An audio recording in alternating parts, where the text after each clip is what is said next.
So, in today's session, we will be discussing about infection control processes. Infection control processes, those who have the textbook, the initial few chapters are of infection control processes. Those who have the textbook, please mention the page number in the chat box.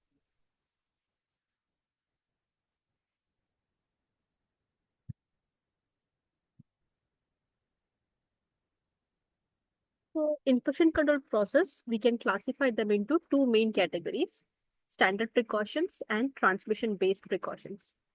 Standard precautions and transmission based precautions. Okay. Standard precautions, you apply that everywhere, anywhere, everywhere, and everyone has to follow that.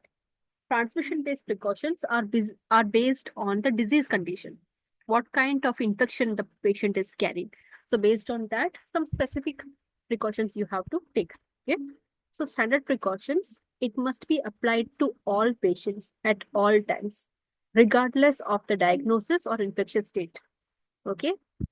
Even if the patient is undiagnosed or diagnosed, does not matter. Standard precautions will be applied. Even if the patient is carrying some infectious disease or not carrying some infectious disease, does not matter. Standard precaution will still apply. Okay. So these are designed to reduce the risk of transmission of microorganisms from both recognized and unrecognized sources of infection in the hospital. Okay. uh, During the undiagnosed phase, you don't know what the patient is actually suffering from. Okay. So, to prevent any outbreak, to prevent any spread of infection during that stage, when you still are not sure what the patient is suffering from. Okay. So, for that, during that phase, standard precautions are applied. Okay. Transmission based precautions, these are specific to modes of transmission. We will discuss that in detail: airborne transmission, droplet transmission, contact transmission. Okay. Specific precautions are required to prevent or interrupt transmission of pathogenic microorganisms within the hospital in a specific way. You are cutting the chain of infection. If you remember what is a chain of infection, you are cutting the chain of infection with specific precautions. Okay.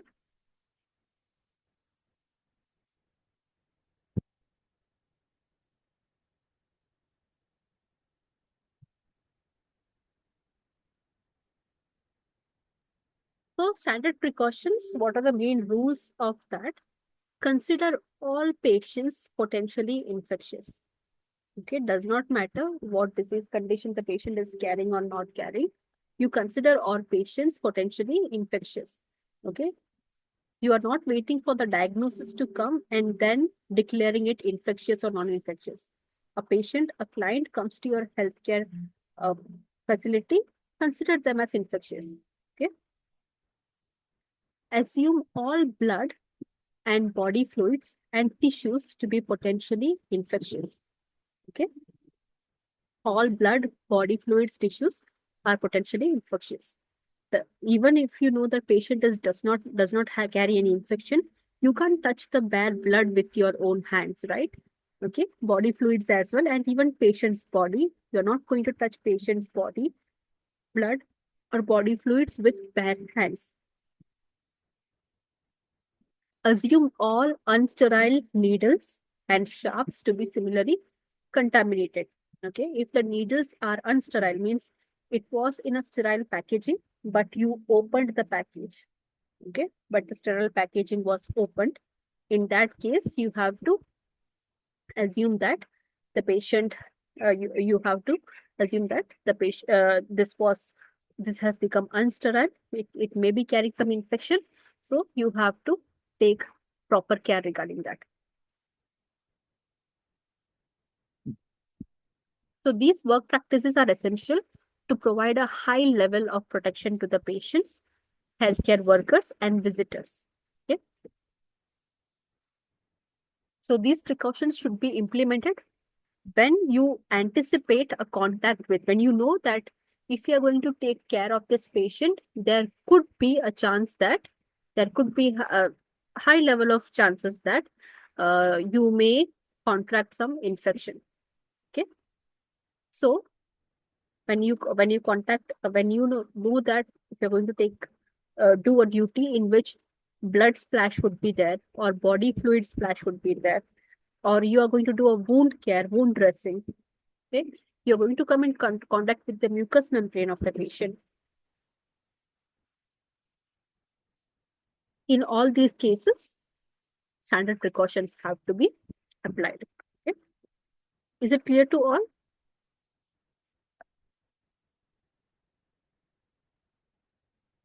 Just a second.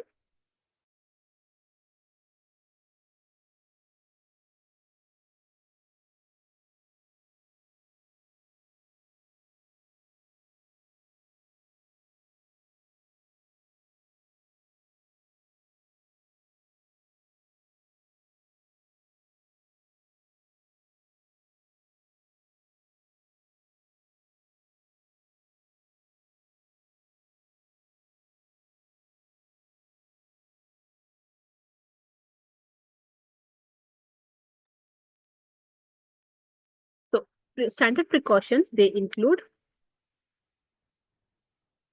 you have to wash your hands before and after all patient or specimen contact. Wash your hands before and after all patient or specimen contact. Handle the blood of all patients as potentially infectious. Okay. Even though you know that the patient is not carrying an infection, does not matter. Doesn't matter. You have to make sure that you are handling the blood of all the patients properly, wearing gloves. Okay.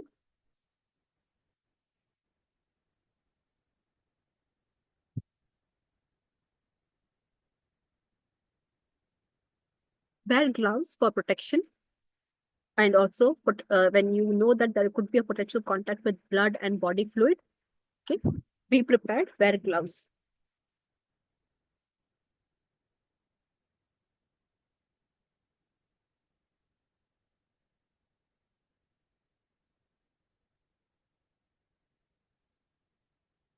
Prevent needle stick injuries, sharp injuries. When we will discuss about the chapter of needle stick injury, there is a separate chapter for needle stick injury. In detail, we will discuss there the preventive steps, the reasons for needle stick injury, the preventive steps. Okay, we will discuss that.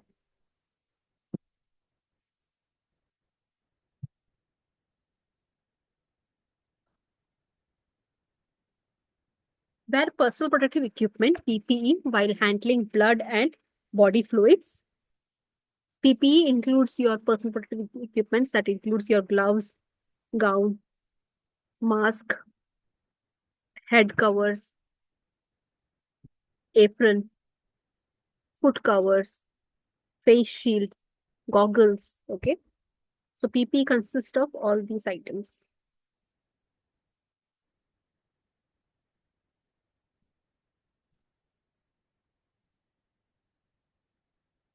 Next,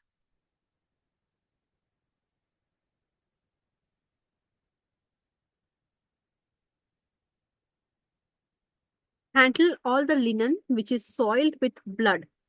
Linens that are soiled with blood, handle them with specific care. Okay.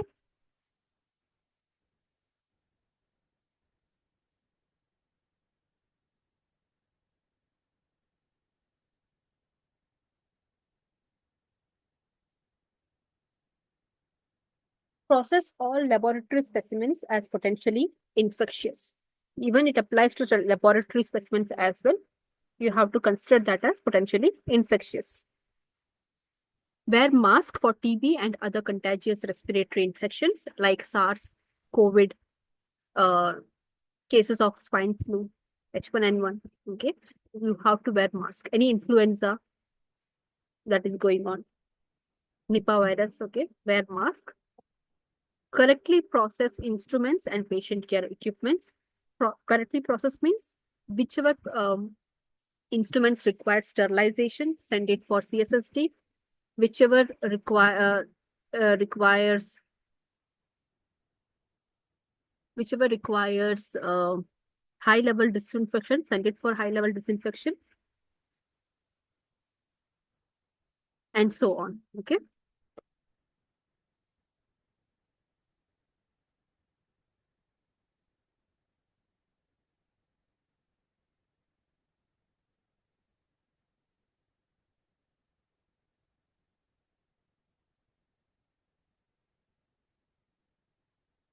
Maintain environmental cleanliness and manage spills as well.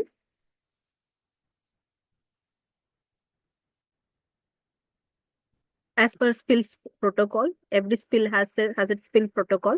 If it is a mercury spill, blood spill, body fluid spill, okay, every spill has its protocol to be followed.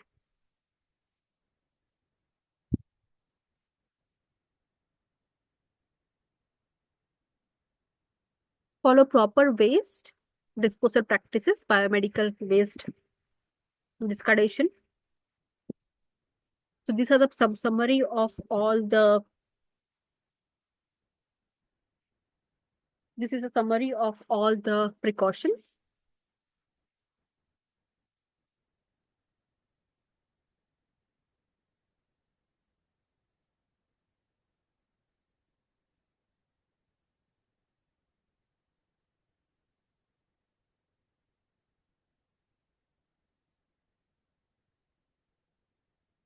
Perform hand hygiene before and after each and every patient contact. Perform hand hygiene.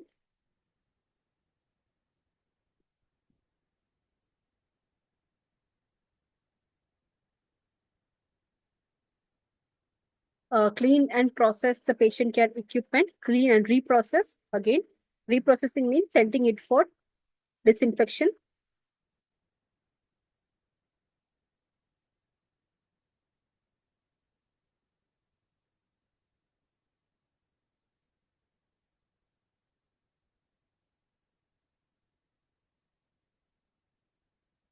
Use personal protective equipment.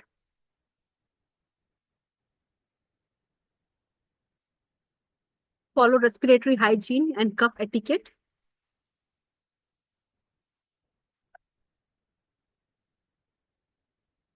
Use and dispose of the sharps properly in the sharp disposal bin. Use antiseptic technique, aseptic technique.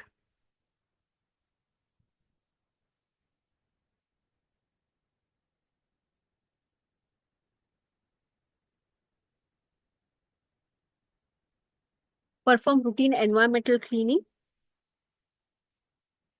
Handle all the waste disposal properly. Okay, handle and also the linens, blood stained, body fluid stains linens, dispose them properly.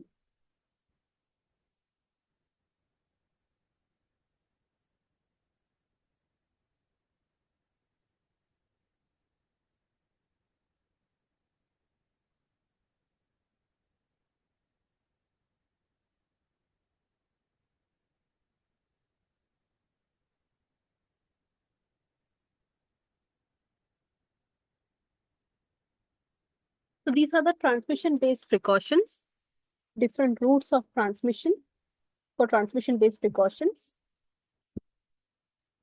Contact uh, precaution, airborne precaution, droplet precaution.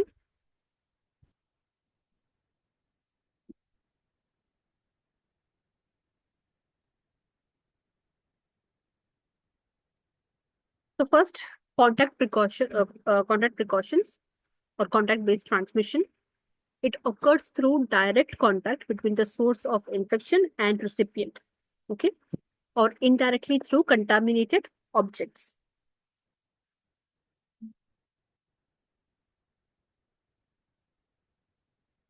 So this is a situation, two situations given. Directly, when you touch a person who is infectious, you get the infection as well. Or if you're using the used objects which have been used by the infectious patient, you touch the same objects used by the infectious patients, touched by the infectious patient, you will still get the infection. Okay.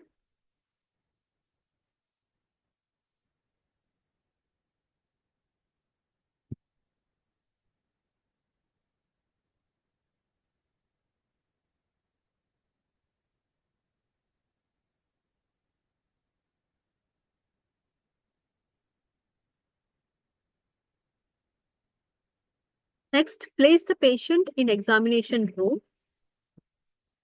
when you are dealing with contact transmission. Perform hand hygiene before and after touching the patient, and you should wear gloves. Okay, always wear gloves. Use PPE, gloves or gowns as well while dealing with the contact transmission cases. Clean and disinfect the examination room accordingly.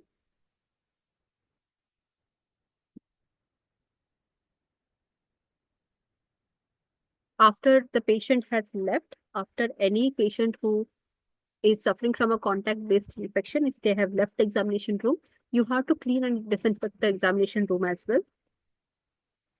Separate bathroom for the patients who are suspected with diarrhea. It could be cholera. So that is also transmission-based, contact transmission-based infection. So separate bathroom should be provided for all the patients diagnosed under contact transmission. Single room is preferred, but in Indian scenario, public hospitals in Indian scenario, you can't afford that. Okay, so it's usually we will cohort the patients together. All the patients suffering from the same disease condition will be kept in the same ward. Limit the movement and transport of the patients. Unnecessarily moving the patients for test, laboratory results, for unnecessary diagnosis. Okay, movements outside the ward unnecessarily, that has to be limited.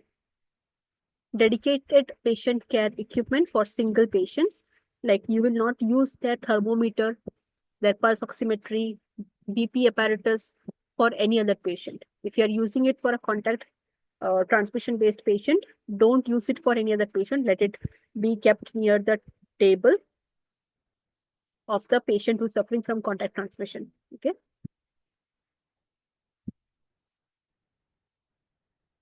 An infection by airborne transmission occurs by respiratory route when the infective agent is present in aerosols, droplet nuclei, any infectious particles which are less than 5 micrometer in diameter. It's very small, okay, that they can travel along with the air currents. They will also get evaporated with the dust and droplets and travel very far. That is airborne transmission, okay. So these particles that contain the infectious microorganisms, they remain suspended in the air for very long period of time, and they can, with the air currents, they can move from one room to another room. Okay, so it will spread widely. Airborne transmission will spread widely just because of air currents. Okay, and when it is inhaled by susceptible host who are in the same room or who are in the next room, they will also get infected. Okay, so this mode of transmission applies to tuberculosis patients, TB patients, measles patients, chickenpox patients, herpes zoster patients. Okay, these are some examples.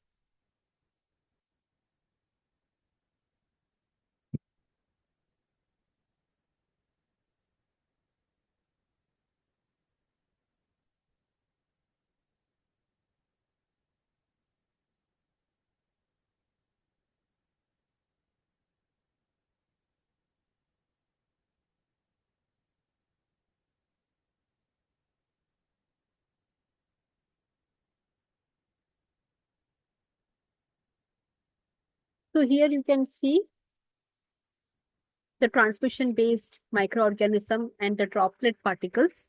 Okay, the transmission based microorganisms are very small in size. They are less than 5 micrometer in diameter, very small in size, that they will get dispersed and they will fly 100 meters away from the host. Okay, way too far away from the host.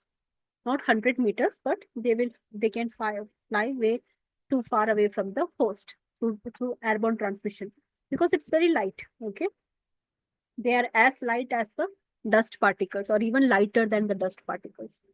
So the air currents can carry them and they remain suspended in the air for a very long time. Okay, they can be propelled very far away from the host. But in droplet particles, you can see droplet transmission heavy. Okay, droplets are heavy. It will stay very close to the host who is infectious. Okay, and it cannot pass through the air current. It cannot flow with the air current.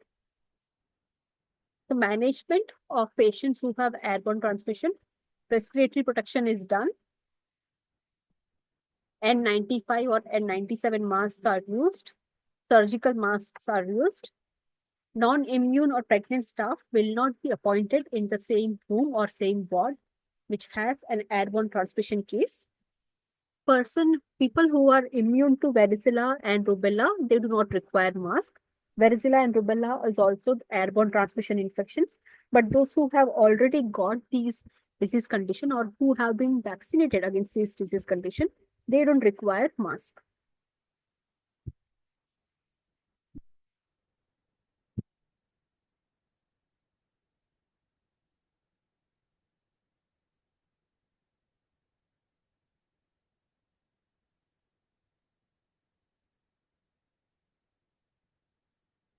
The management of patient with airborne transmission, wear gloves, gowns, goggles.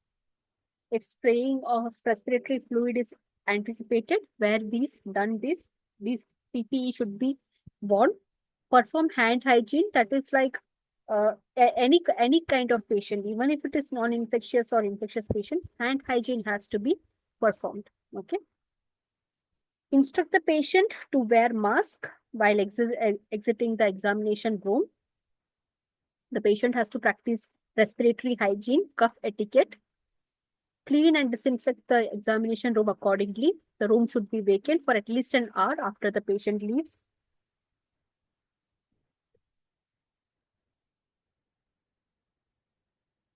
You can provide a separate entrance to the facility, like TB patients and all, they can have a separate entrance to the facility, especially if you have a dose therapy center.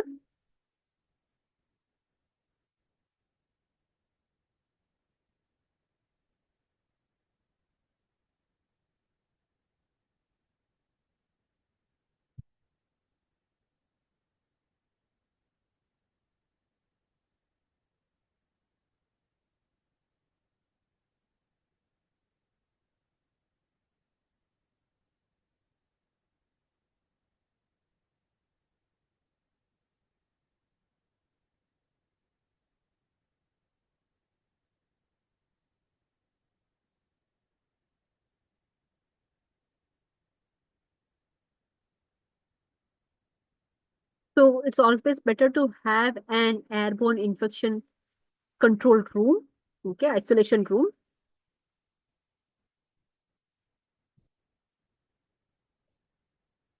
Transfer the patient if you don't have the isolation rooms, or if you don't have enough isolation rooms, or enough personals, okay, healthcare personals at uh, your disposal to help you out. You can start transfer the patients to the facilities who can actually manage these cases.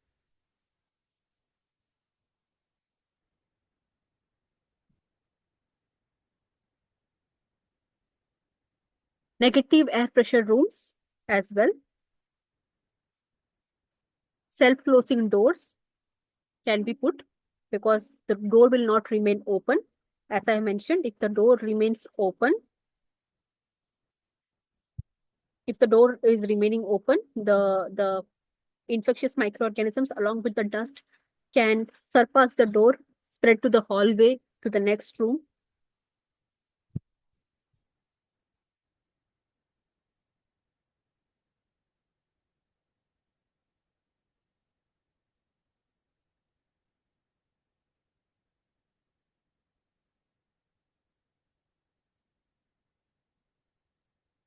Ventilation, exhaust fan.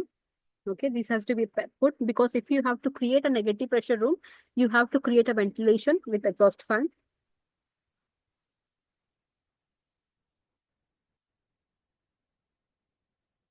Doors and windows will remain closed always, and limit the movement of transport of patients, unnecessary movement, and unnecessarily moving the patient out of the ward for diagnosis and all the tests. Okay, if the staff can come to the patient for collecting the blood samples, urine samples, that is well and good.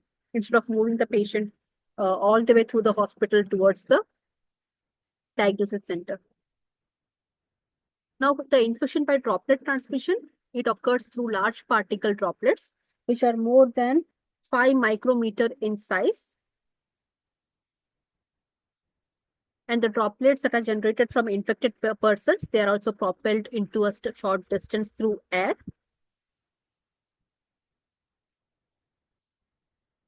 It applies to patients with respiratory viruses like any influenzas, adenovirus, pneumovirus, Bordetella pertussis, Neisseria meningitis, Streptococcus.